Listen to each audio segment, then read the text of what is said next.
அதிமுகவிலிருந்து நீக்கப்பட்ட பழ கருப்பையா வீட்டில் மர்ம நபர்கள் திடீர் தாக்குதல் நடத்தினர். அவரது கார் கண்ணாடி அடித்து நொறுக்கப்பட்டுள்ளது.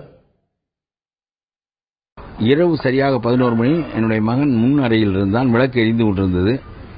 அப்பொழுது இந்த எங்களுடைய வெளிக்கதவு பூட்டப்படாமல் இருந்தது. சில சமயங்கள் பூட்டுவோம், சில சமயங்கள் பூட்டுவதில்லை. பெரும்பாலும் அது திறந்துதான் கிடக்கும். அந்த கதவை தள்ளிக்கொண்டு அவன் வந்து என்னுடைய பெயரை சொல்லி, அந்த கெட்ட வார்த்தைகளெல்லாம் சொல்லி அந்த மகன் இந்த மகன் அவனே இவனே என்று சொல்லி அவனை வெளியே வர சொல்லு என்று சொன்னவுடன் என்னுடைய மகன் பயந்து விட்டான். இதெல்லாம் முறையில்லாமல் பேசாதீர்கள், எதற்கும் காலையிலே வந்து நீங்கள் அவர்களை பாருங்கள். அதிமுக ஆபீஸ்லேருந்து ஏடிஎம்கே ஆபீஸ்லேருந்து வரேன்டா, என் பேர் ராதாகிருஷ்ணன், வர சொல்கிறேன் அவனை என்று சொன்னவுடன் காலையில் வந்து பாருங்கள் மீண்டும் சொல்லிவிட்டு படக்கென்று விளக்கை அணைத்து விட்டான். அணைத்து விட்டவுடன் இதற்குள் நானும் சத்தம் கேட்கிறதே என்று வந்தவுடன் அப்பச்சி வாங்க, இந்த மாதிரி ரொம்ப மோசமாக பேசுகிறாங்க, என்ன நடக்க போகுதுன்னு தெரியலைன்னு சொன்ன உடனே டம்மு டம்முன்னு சத்தம் கேட்டுச்சு. அதுக்கப்புறம் ஜன்னலில் கலை இருந்தார்கள். வீடு முழுவதும் ஜன்னல் சாத்தப்பட்டிருந்தது, வாடகை காலம் என்பதா. அதனால் எரிவது கேட்டது. பிறகு டமால் என்று பெரிய சத்தம் கேட்டது. காரை உடைத்து விட்டார். அப்புறம் கொஞ்ச நேரம் அடிப்பது கேட்டுக்கொண்டே இருந்தது. பிறகு அவர்கள் ஒரு ஆட்டோவில் ஏறி போகின்ற சத்தம் கேட்டது.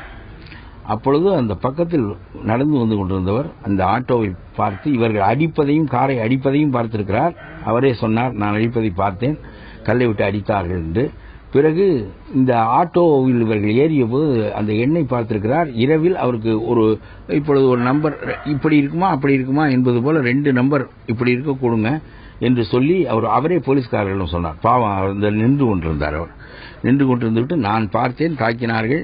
ஒரு 3 பேர் அல்லது 4 பேர் ஒரு ஆட்டோவில் வந்தார்கள். அந்த படத்தில் அம்மா படம் ஒட்டப்பட்டிருந்தது. அந்த ஆட்டோவில் ஏறி போனார்கள். இது எண்ணாக இருக்கும் என்று சொன்னார். அவர்கள் குறித்துக் கொண்டிருக்கிறார்கள். யார் மேல் சந்தேகம் என்று எனக்கு இரவிலே வந்தவர்கள் ஆட்டோவில் வந்தார்கள். யார் மேல் என்று இல்லை, யார் வேண்டுமானாலும் இருக்கலாம். நான் ஏடிஎம்கே என்று வேறு சொல்வேன். ஆனால் அம்மா படம் அந்த ஆட்டோவில் ஒட்டியிருந்ததை அவர் பார்த்தேன் என்று சொன்னார். நம்பரையும் ஏறத்தாழ சொல்லியிருக்கிறார். ஆகவே அக்கறை இருந்தால் போலீசார் அவர்களை பிடித்து விடலாம். தாக்குதல் சம்பவத்தை அடுத்து பழ கருப்பையா வீட்டிற்கு போலீஸ் பாதுகாப்பு வழங்கப்பட்டுள்ளது. இந்த நிலையில் தன் வீட்டின் மீது நடத்தப்பட்டுள்ள தாக்குதல் குறித்தும் தனக்கு கொலை மிரட்டல் விடுக்கப்பட்டது குறித்தும் போதிய பாதுகாப்பு வழங்க கோரியும் பழ கருப்பையா ராயப்பேட்டை காவல் நிலையத்தில் புகார் அளிக்க உள்ளார்.